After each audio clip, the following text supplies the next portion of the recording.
Hey, y'all, before we get started today with Coach Collins, just want to have a couple reminders and a couple thank yous to our sponsors here on Believe in Badgers. We appreciate the support from everyone who watches the show, tunes in, and puts up some advertisements here on the show. It helps Bernie and I keep things running.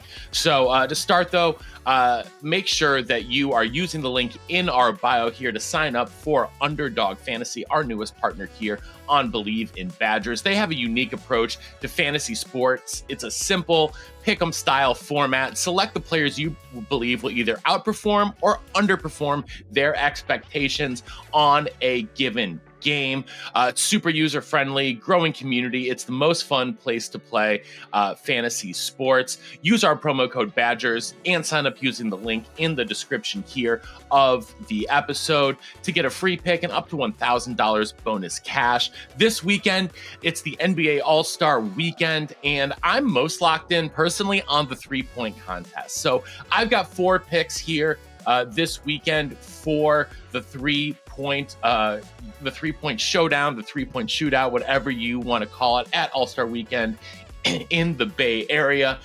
My favorite for the whole thing is Buddy Hield, who plays for the Warriors and is just one of the best bottom three-point shooters in the NBA. I'm picking higher than 23.5 points for his round 1 score here. I'm going higher and lower than round 1 scores here for all of the 4 guys that I'm picking.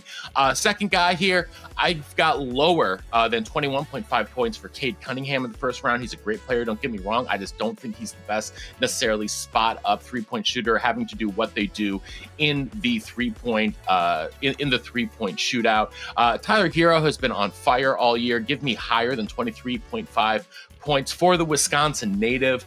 Finally, Norman Powell for, I guess, my Clippers, below 23.5 first round points for him. So that's Buddy Hield and Tyler Hero, higher than 23.5 points in the first round for them, lower than 21.5 for Cade Cunningham, lower than 23.5 for Norman Powell. Whatever you think is going to happen, though, head on over to Underdog Fantasy and use our promo code Badgers using the link in the description for the show to get up to $1,000 bonus cash and a free pick. That is Underdog Fantasy.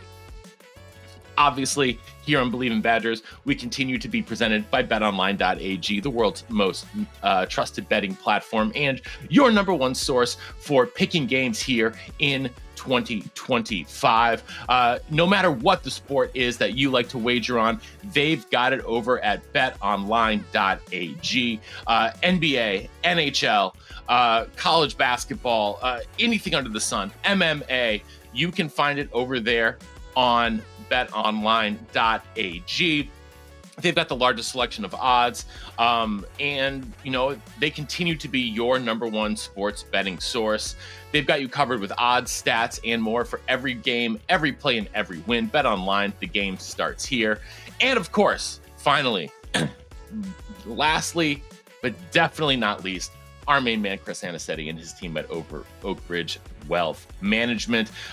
They are our people. We love Chris and his entire team. If you are a pro, future pro, or a current NCAA athlete with NIL deals, Chris Anicetti is the man that you need to connect with to get your money right. Chris and his team at Oak Ridge Wealth Management do one thing and one thing only, and that is wealth management for professional athletes. They understand the pressures that athletes face every single day. Chris and his team will set you up with a bespoke plan to make your money work for you off the field so you can focus on what you do best, perform on the field. Get in touch with Chris on Instagram at OakBridgeWM_Anicetti. That's OakBridgeWM_ANICETE, or head on over to their website, oakbridgewealthmgmt.com. Chris Anicetti, Oak Ridge Wealth Management.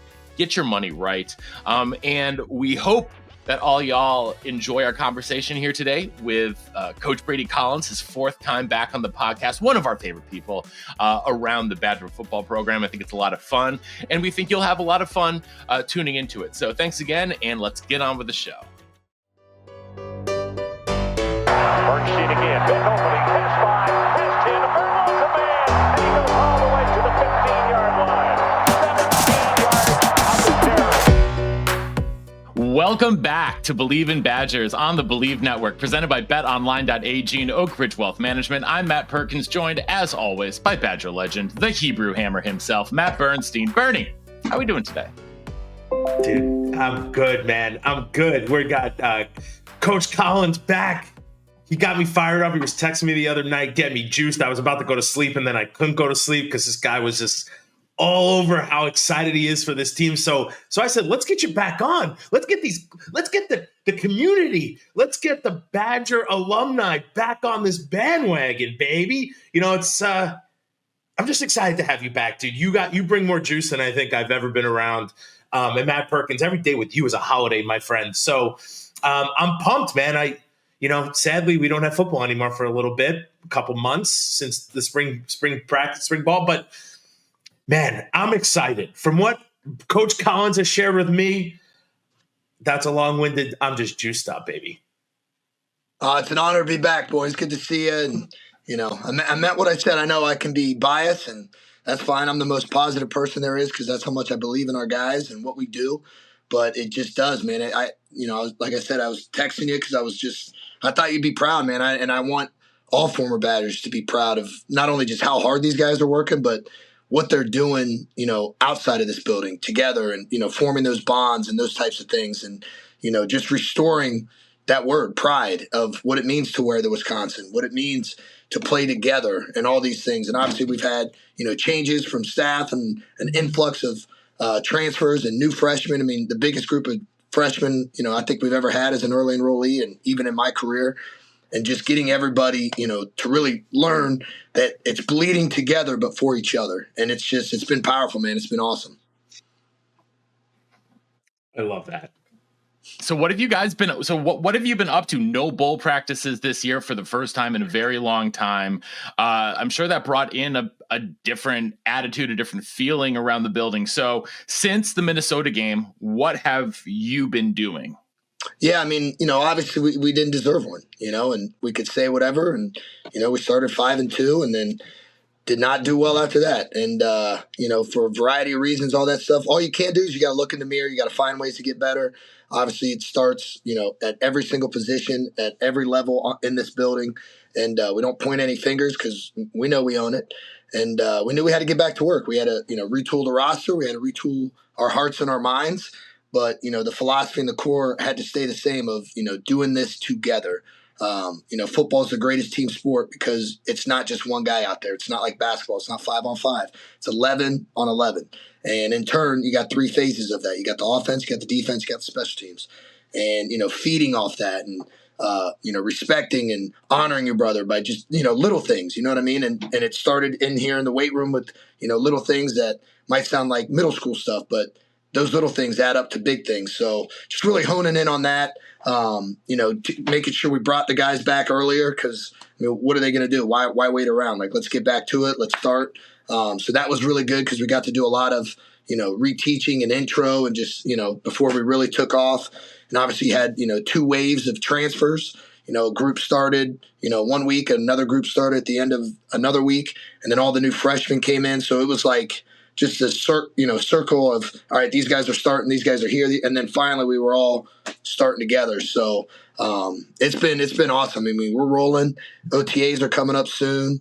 And then you got spring practices and all that stuff. But, the guys have been doing meetings and walkthroughs, and that has been cool. And, been having some team meetings and stuff and doing history lessons of just, the traditions and the players, the amazing players that have been through here, the coaches, the athletic directors, just everything. So that whether I'm a fifth-year guy or, I'm a transfer or I'm a new freshman, like we all understand what makes this place special, how it got to where it is. And, I think Coach Fick does a great job of saying if we want to get to where we want to go, we need to understand where we've been and how far we've come as a program.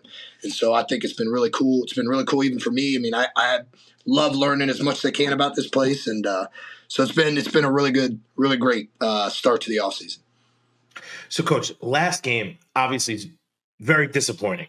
What's it like in the locker room after? Like, and more so the coach's locker room? Like, are you guys like, okay, we got to retool. We're coming back in a week or 5 days or tomorrow, and we're jumping on this. Like, what's the atmosphere like both in both locker rooms?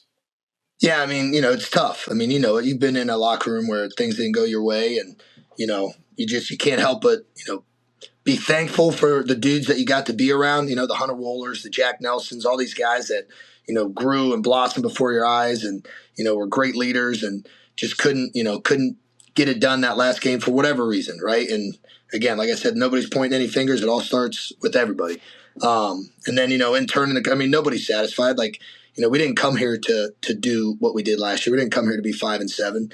Whether college football and the schedules are, it doesn't matter. Like, so all we can do is, wipe ourselves up, pick ourselves up, get back to work. And I think, that's what I commend Coach Fick for is, nobody hates losing more than him. Trust me, man. And same here. Like I'm not here just to blow a whistle and maybe win a couple games. Like, no, I want to develop young men to be the best. I want them to be great future husbands, fathers. Yes, selfishly play in the NFL, all those types of things. But the thing with Coach Fick is, it's like that next day or even that night, I'm at his house, we're talking, hey, this is what we got to do, this is what we need to do. And it's just it's an everyday process of, just building what the plan is and what we have to do in order to get to where we want to be. So what do you need to do?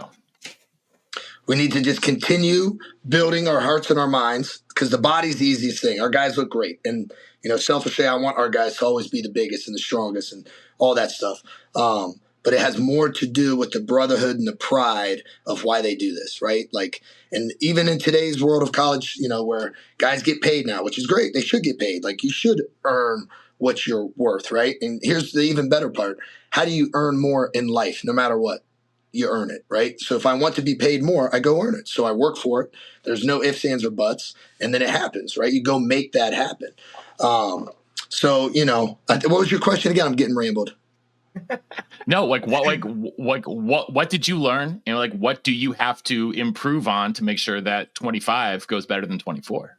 Yeah. I mean, it's really, like I said, it's those little things. It's, getting them to bleed, like I said, and I'll keep saying it. I say it every single day in here, bleed together, but for each other.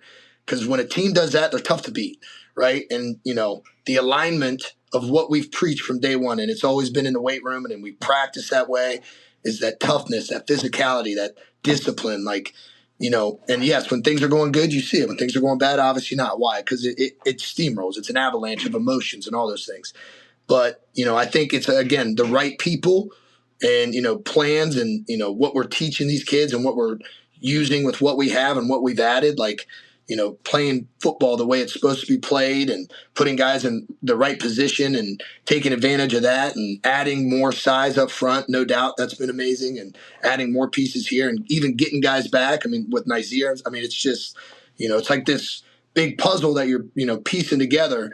But it's not about, putting the pieces together. It's about how do they all mesh? How do they all glue? How do they stay connected so that puzzle doesn't break, so there's no chips in your armor? So, Coach, you got a lot of first off, you have a huge new hire in Coach Grimes. And you also have some people move. What's your process with a new coach? And what do you do to make sure that you're not changing what you do, but changing things to make sure that you're hitting what they want, you to accomplish? Yeah, no, it was great. I think when Coach Grimes got here, I mean, obviously he was working a million miles an hour, all day, every day, whether it was, getting guys in or, getting the playbook ready and, the terminology with the coaches of, hey, this is what we're going to call this is what we're going to call that. That way there was no confusion when they started meeting with the guys and installing all this stuff so that we can get a big jump start before we even get to OTAs and spring ball. But he was awesome. He would be around, he kind of observed from afar. I mean, obviously, we did our cordial interaction and meet and all that, but he would work out every day at like noon. And then, one day he's like, hey, come up and let's get together and let's see, if there's anything I can do to be helping you or you have any questions for me. And, one of our first days together as a staff, we went through every single guy and I just gave him some of my input. And we do that always, like, hey, in the running back room, okay, you got Grover Bortolotti, Darian Dupree, Dylan Jones, Gideon Ituka, Cade Yakimelli. Here's their body weight. Here's what they were, going into last year. Their change in lean mass during the season. We don't talk about any strength numbers because, yes, as strong as they are, we all know it. Nobody cares what you bench, squat, and run. And then just, those fine tuning. Hey, what does this guy need? What does that guy need? And then it was really cool because Grimes is the new guy who watched, the film of these guys. He's like, I really like what I see from this guy and this. Let's do, body weights, all that stuff. But then, just sitting and talking to him about if there's anything I can do to help you, let me know. He's like, I want to preach exactly what you're preaching, and it sounds like we do, which we do. He's awesome. He's a former O lineman. Guy was coached by Andy Reid. He's a big grizzly bear. He's awesome.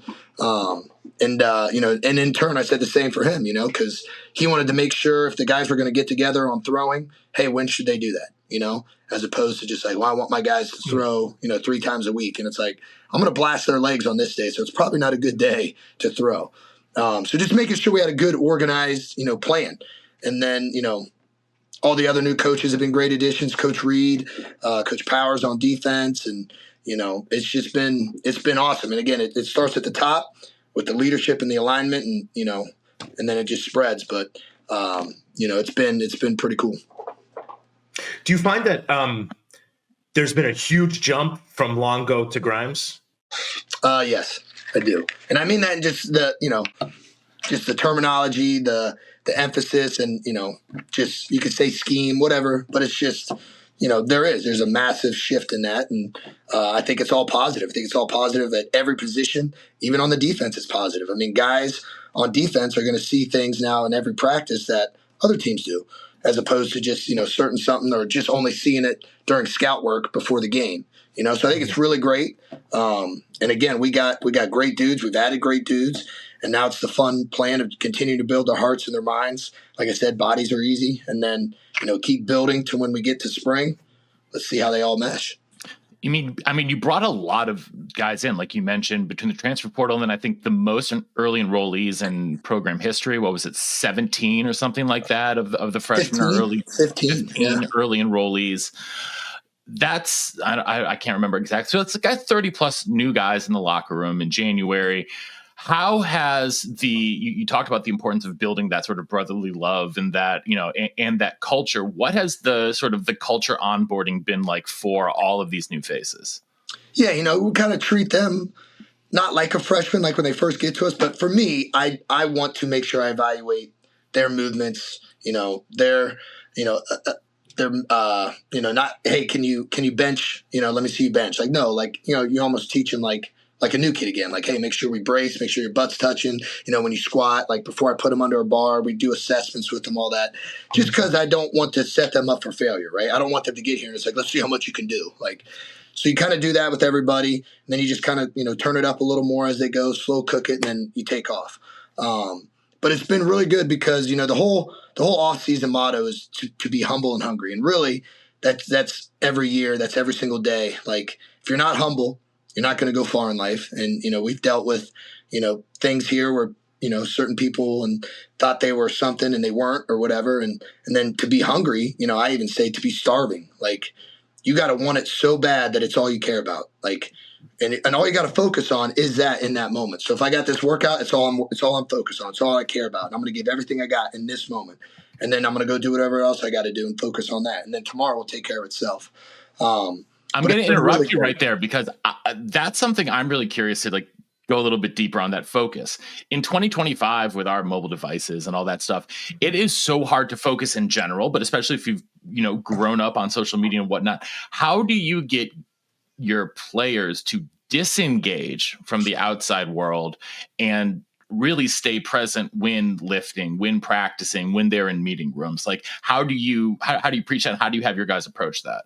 Yeah, I think it's it's a good mix of one. You got to understand your guys. You got to know how to run your room. Got to know how to coach your guys, which has been really cool. We've done some assessments individually and as positions. Like, maybe certain guys learn differently than other guys, and as a coach, you got to learn how to coach and teach that guy. Or maybe one guy's in this way, and that. So that's been just one of those cool little wrinkles.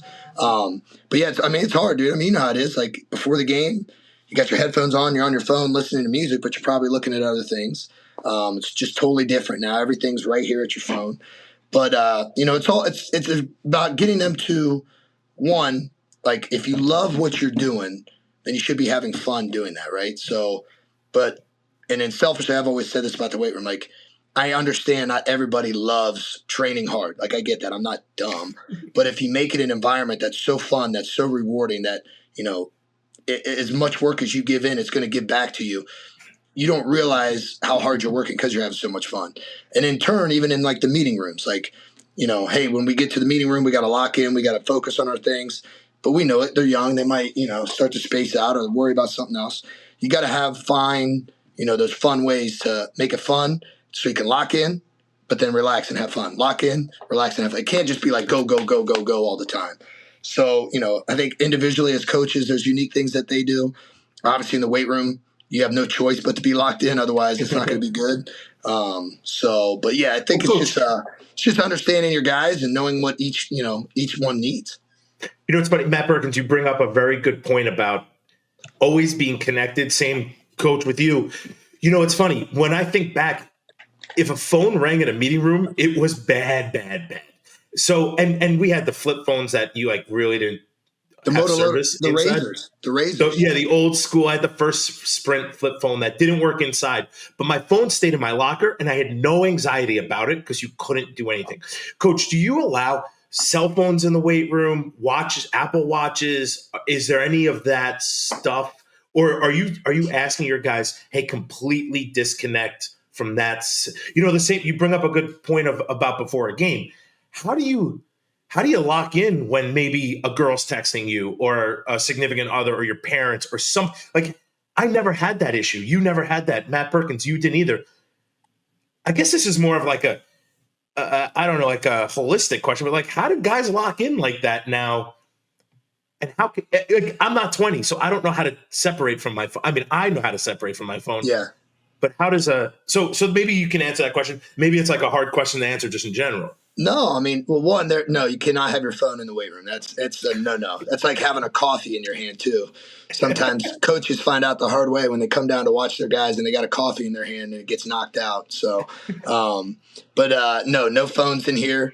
Now, when the lift's done, you're done. You want to go get your phone. If you're not lifting and you're coming back in to shoot, the shit with us, sure, you can have your phone on you. But, I think they understand that. And the same with meetings. The problem that maybe could come into that now is, they all have their laptops or their iPads. And on their iPads, that's how they watch film. They take notes. Well, if that iPad's connected to their phone, if they get a notification of a text, oh, there it is.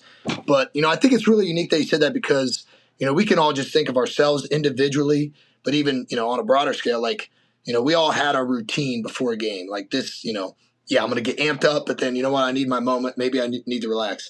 Maybe for some guys, a text from their girlfriend or mom and dad is like something that, really gets them ready to rock and roll or something like that. I selfishly hope nobody's just scrolling on Instagram, you know what I mean? But, maybe that is what they need to desynthesize for a second and then they know it's go time, because like I said, pregame, yeah, we're cranking the music up in there. We're, stretching guys. We're doing whatever. But if, I selfishly, I'm not trying to, be any court jester and wave a towel.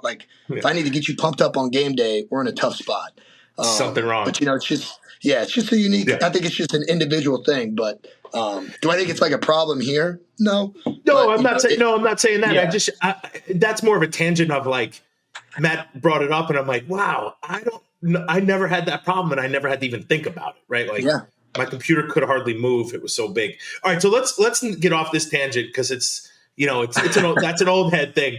Let's go back to hearts and minds, Coach, because I think if my math is right, you brought in 19 transfer guys. They're not freshmen, and then you brought in 15 freshmen. So it's 34 dudes. It's interesting. When we played, you had a pecking order of seniors, juniors, sophomores, freshmen, and then you had guys show up, and it was a small group. I think my class could have been like 25 guys, 20 guys, whatever it is. How do those guys mix right off the bat? I mean, you have guys who are just old, and every year you're so much older when you're in college. How do you try to break those walls down of maybe a 17-year-old showing up and a 21-year-old, which is a 24-year-old with some of these quarterbacks. I mean, 23, 24. So what do you do? They're damn near different generations. Right. So what do you do to kind of you're the front lines, right? It's not really the coaching staff. It's you. What do you do to try to break that down and show guys that they have things related to each other? I think the best thing is anybody that we brought in transfer on a visit, they were around our guys. The guys that were coming back. And, selfishly, the guys that we knew and wanted back, those are the ones we wanted. And anybody else, that's fine. we're moving on. So the guys that we wanted to bring in before, we straight up went with it, they were around anybody in that room or another guy, a leader on the team, So I think, I think people probably heard the story, but like when Billy came on a visit, we had a bunch of O-linemen around. We had some wideouts and we had some defensive guys with him. Like, because, we might think he's the guy and, he's got all these things. How does he vibe with you guys? What's the feeling you get off him? Is he a dude that you will follow? And, I know I'm going to go off case for a minute, but like Billy's the guy for, my first impression, I was like, oh man, here we go again, another 1 year guy. Like, but again, this was what Grimes, trust in him and all the coaches up there were like, dude, this guy's a dog. Like he just needs a better O-line. He's never really even trained, which breaks my heart. But then he gets here and he just grows on you. And then you see all the leadership and the intangibles that he has. And he's just a dude, man, like he is. And, so it's getting them around those guys before they even come. And then, we do something every single week. We have an off-season point competition challenge that we do where, I make my body weight every day. I get points. I don't miss class. I'm not late to anything. I make all my meals points. On something in the weight room, some type of competitive event, which everything is, I get points. And one of the things that I brought in this year was, all right, I'm Ben Barton, right? I'm a 6-year guy, came back for all the right reasons, who looks so good right now, 323 pounds, so strong, so big. I'm Ben Barton. I got to get with these 3 guys, and maybe one's a transfer, one's a freshman, one's a wideout, like guys that he never really mingles with. You're going to get with them. You got to be outside the facility, go get dinner, have them over to the house, something. And then, I gave them, it's kind of like in Remember the Titans, understand their background, what their parents do, did they have any siblings, how they got to UW, sports they played, what's their motivation, what's their why. And then, one of my favorite thing I put in there for fun was who would win in a fight, a grizzly bear or a gorilla, and give reasonings why. So, that was fun because each guy had to get with, 2 to 3 other guys, send us a picture of them, wherever they were to prove that it was outside the building, not just texting, all that stuff. And then give us the responses. And that was cool because, I'm like, all right, you do this, you get 20 points, so everybody does it, obviously. But then they start to learn more about each other and vibe with, certain guys that maybe they don't see in their lift group, because, whether it's in the locker room early, 6 a.m., like Ben Barton and the D lineman, I'm not going to see that DB that, lifts at 11. Like so it was really cool for that. And then this week I mixed it up even more. Hey, now you got to go bowling. You got to do something challenging, an escape room. Because like last week I was getting pictures from Malman and the boys. They were ice fishing.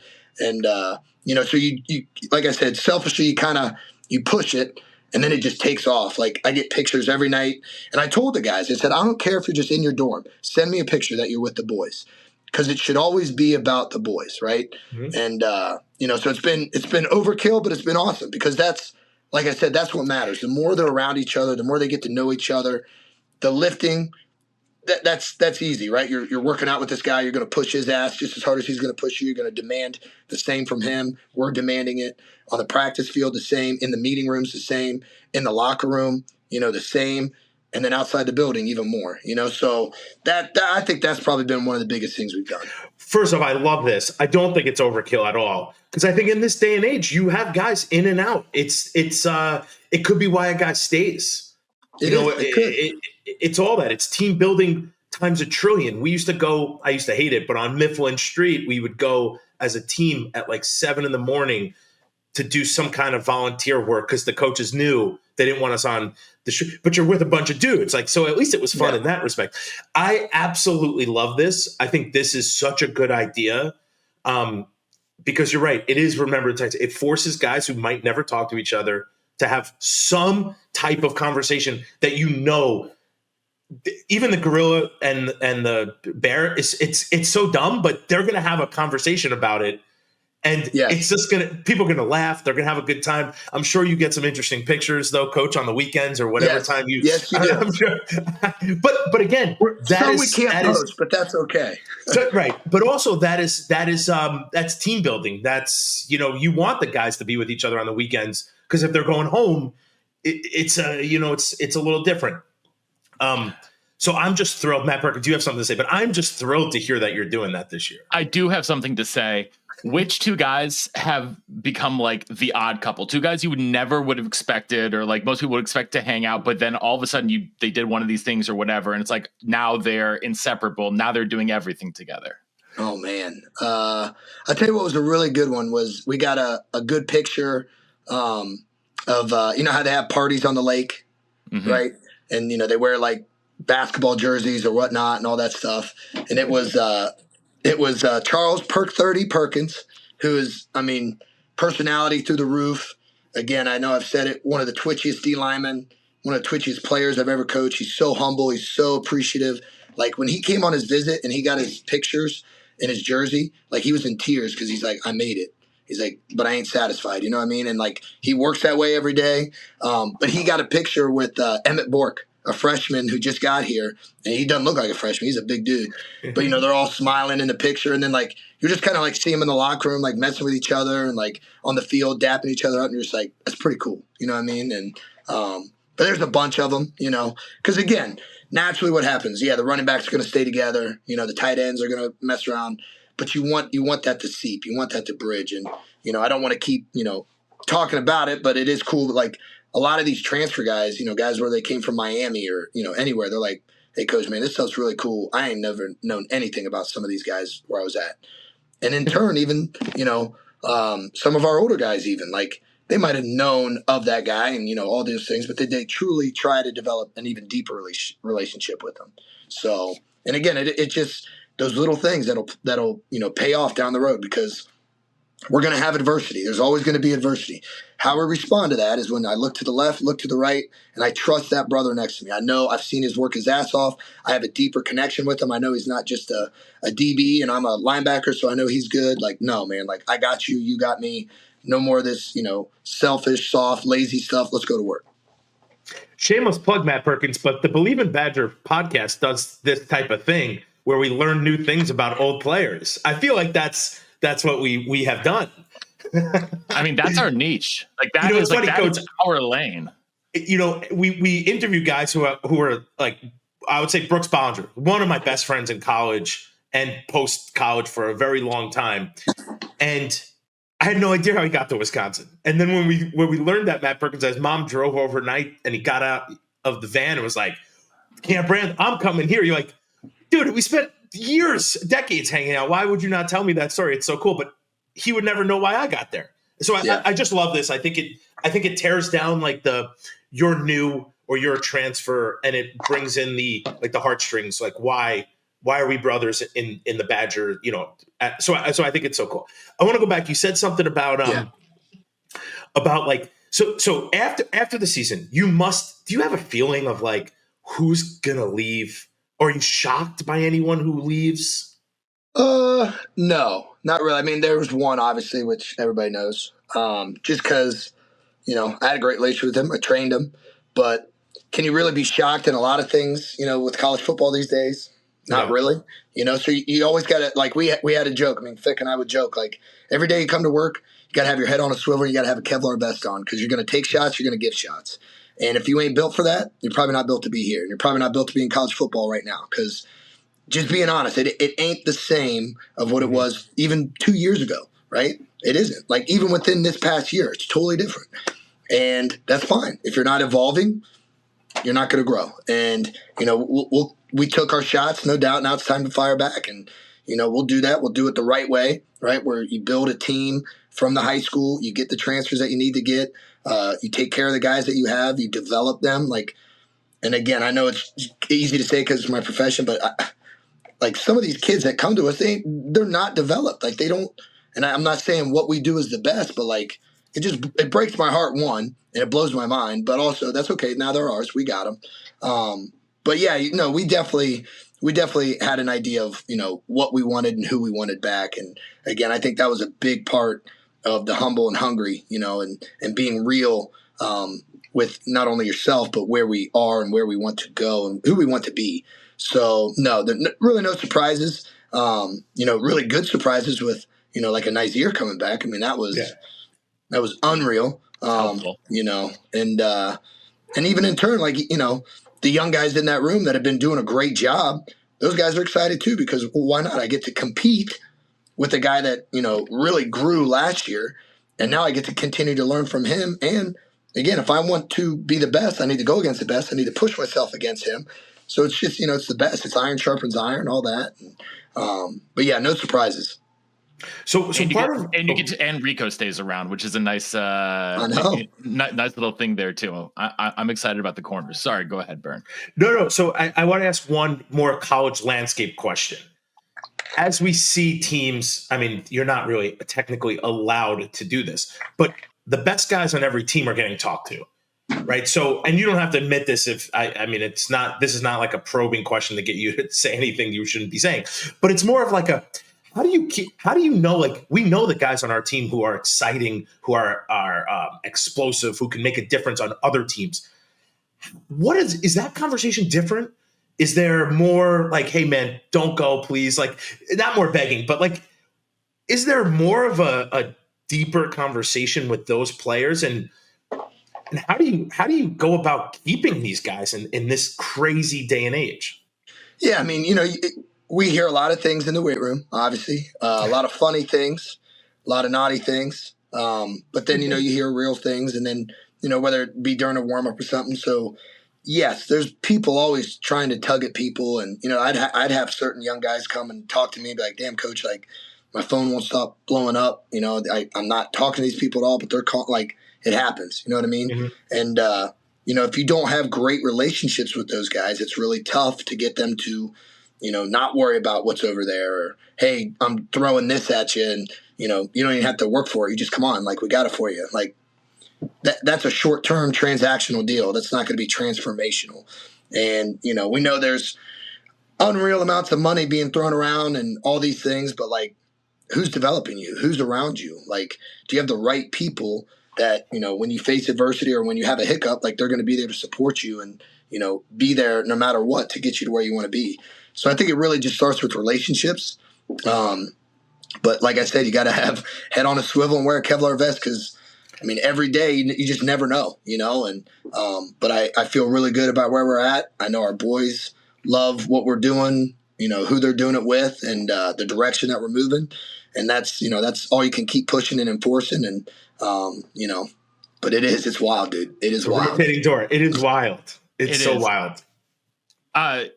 You mentioned moving in the right direction. I think the direction, at least I know Bernie and I want to move in, is more physical football. More, we want the fullback back. We want to see, lots of hitting, lots of collisions. How do you feel about the new offensive approach under Coach Grimes and the defense adjustments that are going to be necessary for Coach Trask? Do you feel like this team is getting more physical? Yes. Well, and again, I've selfishly always felt we are physical, and then, certain things, whatever it may be, and then it would kind of, go away or whatever. Right. Okay. Well, moving forward now, like 100%. I don't, I know people can give me crap and say whatever. Oh, I'm so positive, all that stuff. Well, no shit, I should be, right? Because, like, if I'm a negative Nancy, who wants to follow me, right? And but it is, man. I mean, I don't want to get Bernie too excited here, but it's like, yes, you're seeing, O linemen in 3-point stances, which, yeah, sometimes they are, sometimes they're not. I don't care, but, like, it's just cool to see. You're seeing shifts, you're seeing motions, you're seeing double tight end, 3 tight end, you're seeing a fullback, you're seeing spread, like, you're seeing football. You know what I mean? Like, you're not just seeing something the whole time. And I'm not trying to sound negative on what was done before. I'm just, it's exciting, right? Like, and defensively, yes, we have added so much just size, which we needed to, right? We had to. Let's face it, we didn't have that last year. We had one guy with pure size, and really Ben Barton, but now he's even bigger and amazing. And then, again, the right pieces are back on defense. You got a healthy Tackett Curtis, which is amazing, right? Christian Allegro's ready to own it. You selfishly get both those corners back, which is amazing. And we've added more pieces, and we got those young guys brewing. The safeties won't miss a beat, right? And then, I mean, just the size and the physicality of those guys up front, that'll change a lot of things. But we got to keep pushing it. We got to earn it. We got to make it happen. But it's very exciting. It is. Speaking of health, how's our guy Tommy Turbo? Is he back to 100%? Tommy T? Oh, yeah. Tommy T. He's awesome. Pushing 235. He's a freak. He's a good dude, man. Really good dude. Really smart football player, too. right, so we as an offensive guy, I don't really care much for the defense, although I do care for them because we need them. But I am excited for the fullback. It's exciting. That's Wisconsin football has always had a fullback. It's kind of cool that it's back. I'm thrilled. Outside of first of all, we chug a lot of beers if he scores touchdowns. So tell Coach Grimes I'll be shotgunning beers if the fullback scores touchdowns. That's my jam. But I think last year, and this is me, and we'll go back to the physical part, but we're missing two pieces on offense. It was a quarterback, because granted, Tyler Van Dyke got hurt. So I think we're missing a quarterback. I would love to hear your thought on the competition in the court for the quarterbacks. You know, we're bringing new guys in. We have guys here. We recruited. And then I think the tight end room is going to be huge for us. So those two spots, to me, are what could make or break this year, at least in my mind. I would love to hear what you're seeing. You don't have to do individuals, but what you're seeing from the competition and our guys pushing each other, stuff like that. Yeah. No, I can't help but just think back to one of our first team meetings, the very first one that Coach Vic had with the entire team. And he was just brutally honest about where we are, what happened last year, how we fix it, how we move forward. And again, it all starts at the top, and he owns it, and we all own it, like I said. But there was one thing, every year we do a self, scout evaluation of, first quarter, second quarter, all these types of things. And the thing that stood out to me the most, which I don't think in my entire career of all the places I've been at, it was never like this. In the fourth quarter of our 7 losses, how long do you think we had the football? Total? 7 games. Let's just say average, right? Average. Average 3 minutes? 4 minutes. Under 4 minutes each game. And, putting your defense in that situation, which we had a good defense and we could have been better, right? And again, whichever. But seeing that, I think that truly just kind of like hits you because let's face it, whether you run whatever type of offense, NFL, college, high school, you have to be able to control the line of scrimmage. You got to be able to play good defense when you need to. And if we couldn't do that, you know what I mean? And so, yeah, it's as simple as owning the line of scrimmage, not just dominating and rushing for 500 yards every time, but when it's 3rd and 2, getting that 2 yards, right? When it's 2nd and 7, getting 4 yards to put yourself in a 3rd and 3, not setting yourself up in 3rd and longs. And just all those types. It just, to me, that really hit because, like I said, I'm not used to that. It was the first time I was like, holy cow. And I lived those experiences. We all did, right? But when you physically see it, you're like, wow, like all those games that we were so close, Penn State, Oregon, under 4 minutes we had the ball in that fourth quarter. But, in turn with that, Billy Edwards has been awesome. You got Danny O'Neal, who when he got to us, his arm was in a sling, his non-throwing shoulder. But he's kind of like Baker Mayfield, man. He's got this just little swag to him. He's got dirty mullet hair. He works his ass off. He's a good dude. Played as a true freshman from a great high school here in Indianapolis. You got Carter Smith, who's been really, really cool. I hate playing the comparison game, but it's so easy as a coach. He just gives me a lot of, Des Ritter vibes, like of just leadership and like just a true dude. Like talking to him's like talking to like me 20 years ago or something. It's kind of weird, but he's, the freshman 15 has come on really nice. He's shredded. He looks good. He's getting strong. He's one of the boys. He's, always messing around with the O-linemen and pushing dudes. Then you got Milos Spazovic, who was a walk-on, who probably wouldn't have been a walk-on if he didn't blow out both knees when he was in high school. He's finally healthy. He's a big dude. He's 6'5", 235 pounds. He can really spin the ball. So, it's really good to watch those guys. Like Billy's athleticism is really, starting to show. And tight end room, man, yeah, like, Tanner Koziel caught 90-plus balls last year. Like, that's insane. And so, when you're seeing him run routes and just the fluidity and how easy it is for him, the, tracking of a ball, you're like, damn.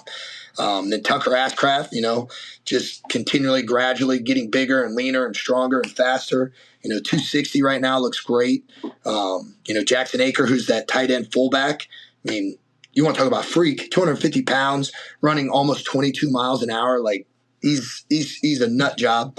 And then, like I said, that Emmett Bork's in there who's done a great job. Jackson McGohan, still trying to get him to gain some weight so that he can be a little beefier. It's really cool. It's really cool. because that's how you stay on the field is tight ends. I mean, look at Penn State. They did not have a good throwing game, and all they did was run the football, and they made it to the Final Four almost. So A lot of they did make it to motions, the a lot of trickery. Oh, boom, tight end. Yeah, and I don't want to be them because they couldn't throw the ball, but the tight end and the O-line and the running backs, they hit gaps hard. It's kind of nice to watch. No, that excites me. I think that's how you stay on the field. And you got to put yourself, coach, you know this, you got to compete in the fourth quarter. That's how you win games. And also, if you don't hold the ball, you can't score. Yeah. Most likely, if you don't have the football, it's hard to score. Yep. So I know we talk a lot about that during the season of time of possession, points. You know, we started slow, coach. I'd love for you to fix that. Should we give our wish list of, coach, please fix these things? I mean, starting slow, we were third quarter team, which is wild. We scored a ton of points in the third quarter. But coach, let's take it back 1 second to the physicality part. You said we were inconsistent. I would agree. I thought there were some times like when we were beating people up to pulp, and then other times when guys were on the ground and it just, I don't look like they were on stilts. How do you fix? Is that a mental piece? Is that a physical piece? Like how do you go about thinking about that? It's ingrained in you, one, and selfishly, like I said, in here you can't help it but only be that because you're not going to survive. But like I said, I think it's just that it's deeper than that, right? Because whether I'm the biggest and the strongest, okay, that doesn't matter. Whether that guy's more talented than me, we both know if I work harder than you and I'm grittier and I'm tougher than you, I don't care how fast you are or how strong you are, I'm going to find a way to whoop your ass. Like, it's just the way it is. I'm going to instill my will upon you. So I think, we'd always have that. We'd breed that. And then if it wasn't meshing with what we were doing, it was hard to keep it going, right? And, you don't want to just do whatever. You want to dictate what the defense is doing. You want to dictate what the offense is doing. And you can have a big control in that of your physicality. And so, yeah, inconsistency for sure. But, like I said, I think the best way that happens is we continue to build it the way we're building it with guys understanding that it's not, a one-on-one battle. It's not this group isn't getting it done, so that group's the best. And therefore, no, it's all of us. It's this team. It's offense. It's defense. It's special team. It's the guys on the sideline. So that's definitely something that, and again, the pride of it, right? Like, I'm getting my ass beat, whether physically as a individual or as a defense, or even just as, like, at some point, somebody's got to put their hand in the dirt, cross the line, say no more, right? And you got to have those leaders to do that. And so that's going to be really cool to see as we continue to build. So, Coach, we're right around spring ball coming up soon. What do you need to see? Maybe take your hat off as the strength and conditioning coach and put on like your Wisconsin fan hat. What do you need to see from the team to give you some confidence about the season coming up? I feel really good where we're at right now. I think that way as we get to spring, it's not just like, oh, install one. Like, no, the boys are doing a great job. The coaching staff's doing a great job. I think it's those little things. It's the pride. And I'll just say it now. And if our players hear it before I even tell them, it is what it is. When we practice, because we do it in the weight room, everybody looks the same. They got their amazing workout shirt. They got their shorts, the same socks, the same training shoe. When we practice, everybody's going to look the same. And I'm the king of swag, right? I want everybody to look good, all that type of stuff. I got my own swag. We all got our own swag. When we're practicing, we're going to look the same. Everybody's got this shirt on underneath. We're wearing this practice jersey. Obviously, we have the same helmet, all that stuff. And when we play, it'll be the same. If I'm in black spat, you're in black spat. The whole team's in black spat. No black, white, red, no shirts hanging low. And I know that sounds silly. It's not. It's just one of those little things. I want to see pride from the boys, right? I think the O-line started doing it the last few weeks of the season. It was really cool. Every time before they went out, they fist bumped each other, right? Or actually, they did it all year, but it's seeped throughout the whole offense near the end of the year. And that was something that Coach Blas started, like the power of touch, right, of giving a fist bump. And he learned that from a video of Steve Nash, how he talked about, on average, every day he wanted to give 100 fist bumps. And there's this video of him just in the game, nonstop fist bumps. And what do we do with our guys after every lift? Hey, hug them up, give them a fist bump, whatever it is. Like, some guys do this. It's awesome. Like, so I want to see pride. I want to see, when a running back hits a hole and maybe he gets tripped up and he falls down, someone picks him up.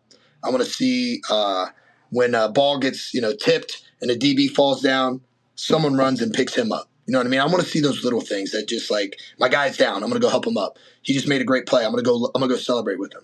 If I make a play, I'm not individually celebrating, look at me camera. It's with the boys, right? Because the way I made that play was 10 other guys were doing their job and causing disruption, and I did, right? Now there might be that outlier where someone just makes that play, but it's always, always, always about the boys. So selfishly, that's what I want to see. I want to see just the pride and the fun of doing what it is that they love to do, play football, but together. And more so for this place, for Wisconsin, understanding how we got here, what it's all about. No matter how much the game has changed and all these types of things, who we are deep down, it's going to finally show.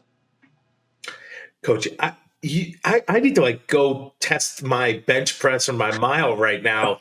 Just no, he doesn't care about those numbers, Bernie. He cares about the part you're going to put into I know it. he does. But you get me so jacked up. I feel like I could I could squat 700 pounds. I might get crippled, but I think I would with how excited you get me.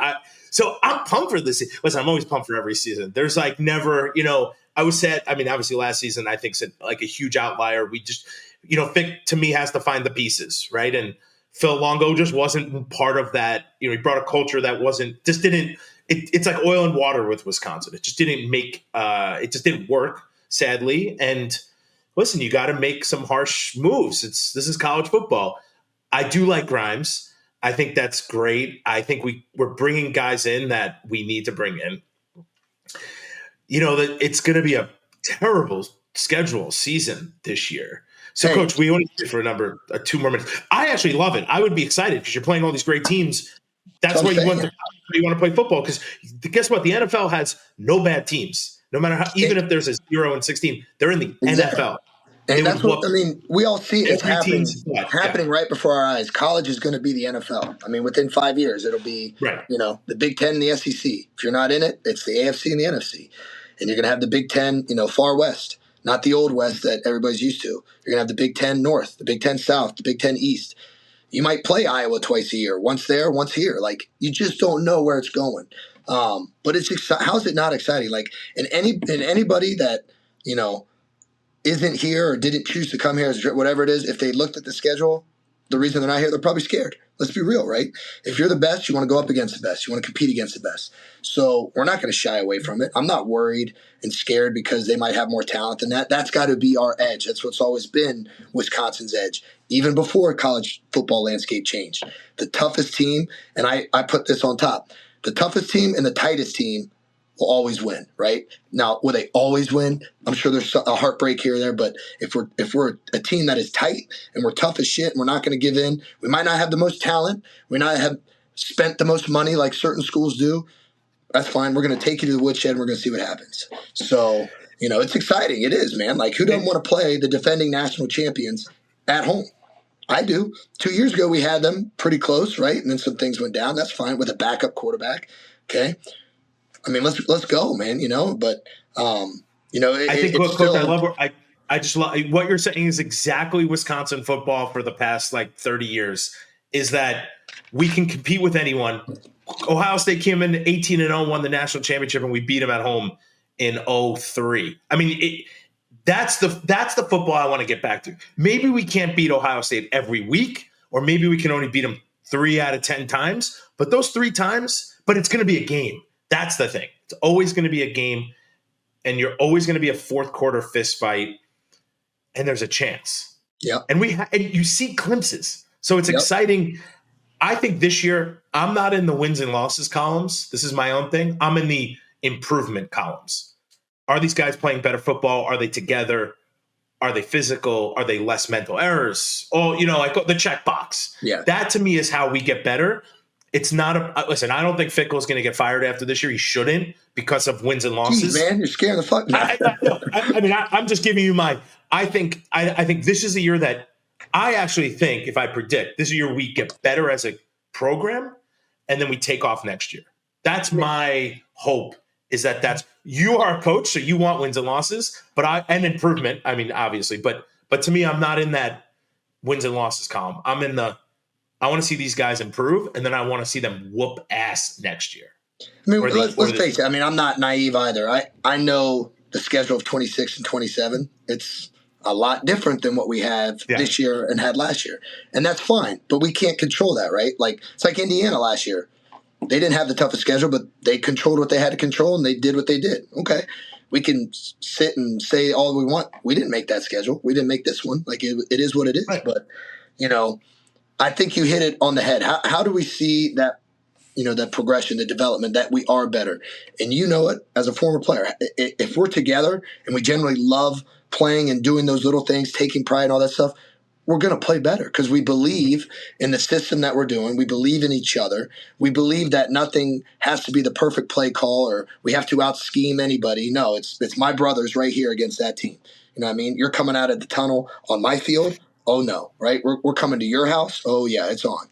Those types of mentality. And I think, and again, I know I'm biased. I'll keep saying it, and people can say whatever they want. Dude, everyone here on this podcast is biased. We are the most biased human beings. I just feel I feel like it's for the first time really in that direction of the physicality, the toughness, the true love for each other. And you're my brother. You play offense, I play defense. I'm gonna whoop your ass as much as I can every single day at practice because that's how you get better. That's how I get better.